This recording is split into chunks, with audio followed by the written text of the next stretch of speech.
കർത്താവേ, നിന്റെ ഉന്നതമായ നാമത്തിന് സ്തോത്രം ചെയ്യുന്നു. കർത്താവേ, നിന്റെ വിശുദ്ധ പൗരോഹിത്യത്തെ മഹത്വപ്പെടുത്തണമേ. കർത്താവെ, സഭയിലുള്ള സാന്നിധ്യം പ്രകടമാക്കണമേ.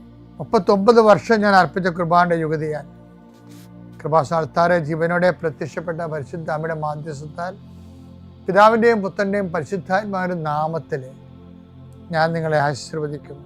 കർത്താവെ, അങ്ങയുടെ മക്കളെ ഇന്ന് സഞ്ചരിക്കുന്ന ഓരോ വഴികളെയും നീ ആശീർവദിക്കണമേ. കർത്താവെ, അങ്ങയുടെ മക്കൾ ഇന്ന് കണ്ടുമുട്ടുന്ന ഓരോ വ്യക്തികളിലും കർത്താവിൻ്റെ ശക്തി നിറയട്ടെ.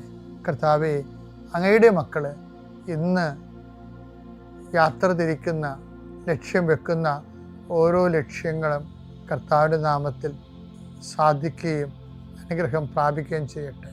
ഇന്നത്തെ എല്ലാ ഉത്തരവാദിത്തങ്ങളും നിറവേറ്റിക്കൊണ്ട് നിങ്ങൾ രാത്രി തിരിച്ചു വരുമ്പോഴേ സമാധാനം നിങ്ങളുടെ ഹൃദയത്തിൽ ഉണ്ടാകാൻ ഇടയാക്കട്ടെ എന്ന് പ്രാർത്ഥിക്കുന്നു. നിത്യം പിതാവും പുത്രനും പരിശുദ്ധാത്മാവും നയിക്കുവാമേ. ആമേൻ.